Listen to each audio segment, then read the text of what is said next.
Hello guys, the depth queen स्वागत करती है अपने डार्क डेप्थ वर्ल्ड में। और आज मैं बात करने वाली हूँ एक और अंडररेटेड मूवी के बारे में जो आई थी 1981 में और इसे बनाया था सावन कुमार तक ने। और इस फिल्म का नाम था साजन की सहेली, जिसमें थे राजेंद्र कुमार, रेखा, नूतन और विनोद मेहरा। ये फिल्म की जो कहानी है वो इतनी ज़्यादा डिफरेंट है और बड़ी अलग सी मुझे लगी जब मैंने ये फ़िल्म देखी थी। और मुझे इस फिल्म के बारे में बात करना मैंने क्यों ज़रूरी समझा, क्योंकि इसमें एक ऐसी घटना हुई है, इस फिल्म में ऐसी घटना दिखाई गई है, ऐसा डिसीजन दिखाया गया है एक महिला को लेते हुए जो आज की तारीख में यूट्यूब पे बहुत वायरल है।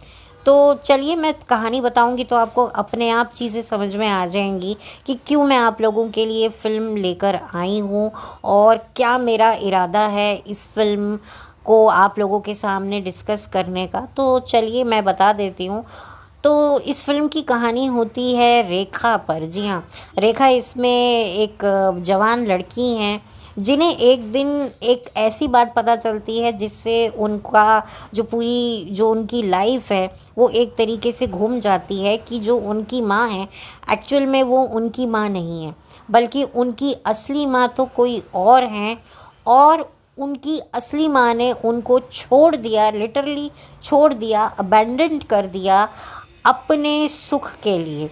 जी हाँ, अब आप समझ गए होंगे कि मैं इस फिल्म को क्यों आप लोगों के सामने डिस्कस करने के लिए लेकर आई हूँ, क्योंकि ऐसा ही कुछ मिलता जुलता मुद्दा आजकल यूट्यूब पर बहुत ज़्यादा छाया हुआ है कि एक मशहूर टेलीविज़न एक्ट्रेस ने अपनी पहली शादी से जो एक संतान हुई थी उसको उन्होंने अपने हस्बैंड को तो छोड़ा ही छोड़ा, पहले हस्बैंड को ही छोड़ा, साथ ही अपनी उस औलाद को भी छोड़ दिया एक नए रिश्ते में बंधने के लिए।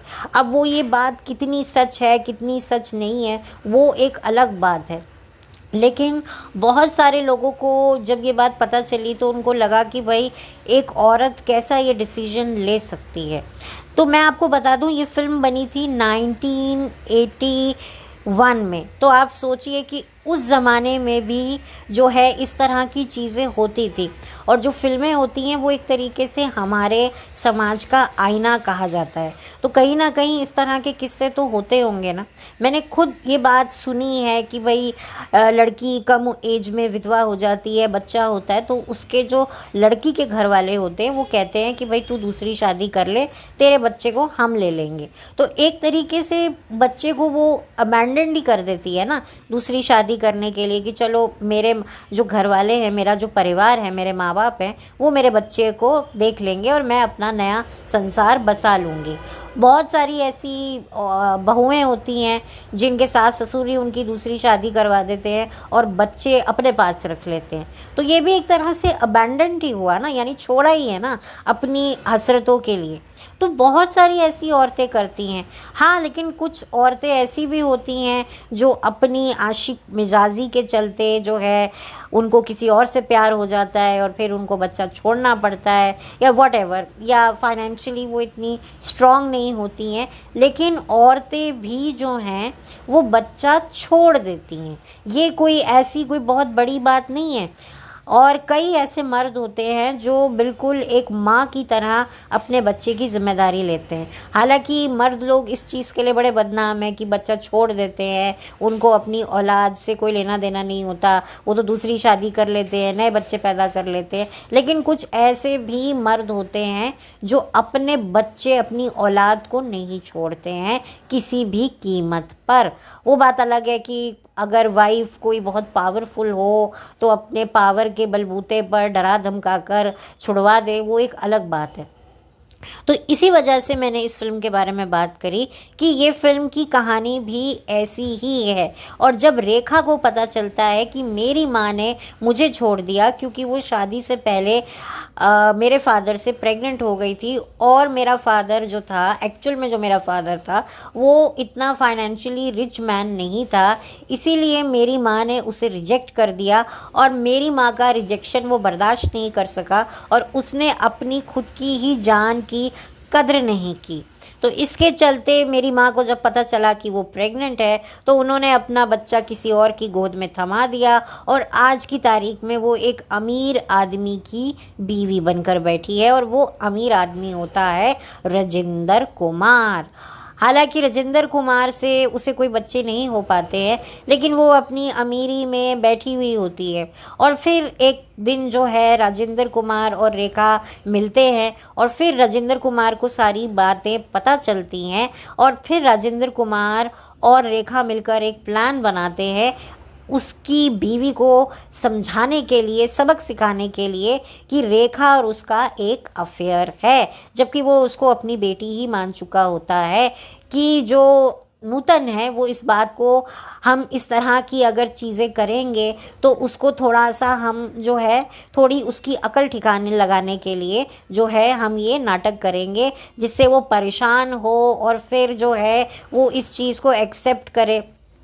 तो एक तरीके से उसको सही रास्ता दिखाने के लिए जो है रेखा और राजेंद्र कुमार हाथ मिला लेते हैं।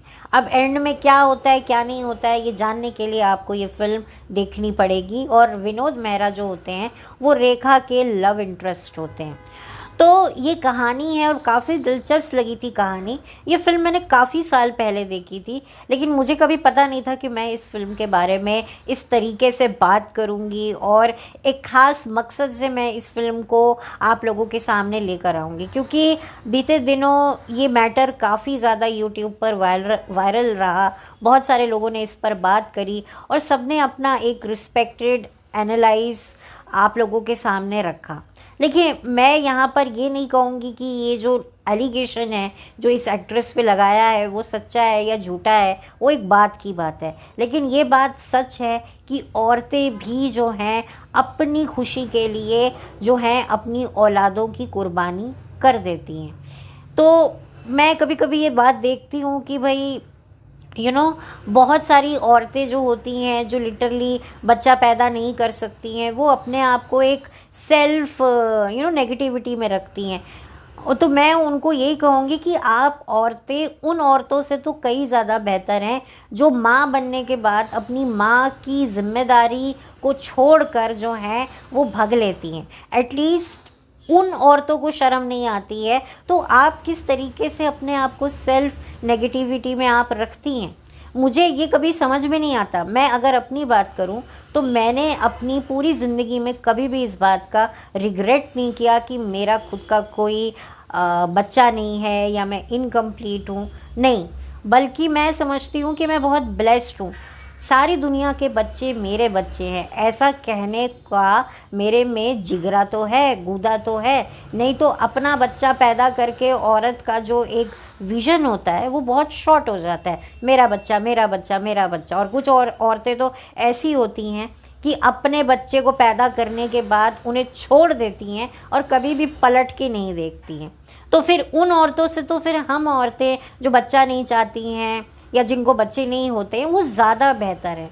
लेकिन वही वाली बात है कि सोसाइटी उन औरतों को कहीं ना कहीं माफ़ कर देती है या इग्नोर कर देती है या उनसे जो है सबूत मांगती है कि नहीं यार झूठे इल्ज़ाम लगे हैं, नहीं नहीं ऐसा नहीं है वैसा नहीं है। लेकिन उन औरतों को नहीं बख्शती है जिनकी कोख सूनी है। तो यहाँ पर ना ये चीज़ मुझे ये भी एक बात मैसेज देना था। और मैं इस तरह के मैसेजेस जब से मैंने अपना चैनल बनाया है, मैंने हमेशा इस चीज़ पर बहुत ज़्यादा ज़ोर दिया है, वज़न डाला है कि अगर आपके बच्चे नहीं हो सकते हैं या आप बच्चे नहीं चाहती हैं तो आपको कोई इसमें कोई गिल्ट नहीं होना चाहिए। समाज कभी कभी समाज वो नहीं देख पाता है जो आप देख रहे हैं। मैंने कभी भी समाज की कभी परवाह नहीं करी, हालांकि मुझे कभी इस बात का अफसोस नहीं हुआ। मेरे आसपास के लोगों को शायद हुआ था या हुआ होगा, लेकिन मैंने उसकी कभी परवाह नहीं की। मैंने कहा मुझे फील नहीं होता, मुझे आज तक ये बात फील नहीं हुई कि मेरी औलाद नहीं है या मेरा बच्चा नहीं हुआ या मैं मदर नहीं बनी या मैंने मदरहुड एक्सपीरियंस नहीं किया, नहीं। बल्कि मैं ये मानती हूँ कि मदर बनने के बाद अपनी जिम्मेदारियाँ ना ठीक से निभाने से बेहतर है कि आप ना ही मदर बनो तो अच्छी बात है। अगर आपको भगवान खुदा अल्लाह औलाद नहीं दे रहा है तो कुछ उसमें सोचा हुआ होगा। बहुत सारी ऐसी औरतें हैं जो औलाद के लिए मर रही होती हैं, और जब उनको फाइनली औलाद उनकी गोद में आ जाती है तो वही इस दुनिया से चली जाती हैं, और औलाद जो है वो रुलती बिलखती रोती रहती है। फिर उनको कौन मिलता है संभालने के लिए, कौन नहीं मिलता है, वो क्या फ़ायदा। बहुत सारी ऐसी औरतें मैंने देखी हैं।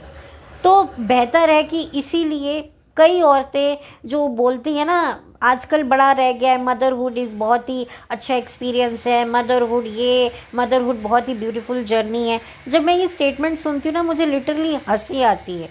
मदरहुड बड़ा एक्सपीरियंस है। भाई बिना बच्चा पैदा करे भी आप मदरहुड एक्सपीरियंस कर सकते हो। आप किसी और के बच्चे को गले लगाकर अपनी गोद में बिठाकर प्यार देकर, भले चंद मिनटों के लिए सही या सारी ज़िंदगी के लिए सही, आप वो बहुत ही इजीली और बहुत ही ग्रेसफुली उस चीज़ को एक्सेप्ट कर सकते हो, एक्सपीरियंस कर सकते हो। लेकिन ये सोसाइटी का प्रेशर है कि अरे इतने साल हो गए बच्चा नहीं है, अरे बच्चा नहीं है तो शादी नहीं चलेगी, अरे बच्चा नहीं है तो सास जो है वो जेठानी के नाम सारी प्रॉपर्टी कर देगी, अरे पति बाहर भटकने लग जाएगा बच्चा नहीं है तो। ये सारी हम क्या बिलीव्स लेकर जो हैं अपने आप को मारते रहते हैं कि भाई बच्चा नहीं होगा तो पता नहीं क्या होगा। तो इस फिल्म में भी यही चीज़ दिखाई गई है कि फिर जो नूतन है वो इतनी ज़्यादा सेल्फ सेंटर औरत इस फिल्म में दिखाया गया है, जिसने अपनी खुशियों के आगे जो है अपने मदरहुड की भी जो है बलि दे दी। तो यही इस सब्जेक्ट पर ये फिल्म बनी थी। और मैं एक्टिंग के बारे में, नूतन जी के बारे में क्या कहूँ। नूतन जी खुद एक अवार्ड विनिंग एक्ट्रेस हैं, उन्होंने कितने अनगिनत अवार्ड जीते हैं।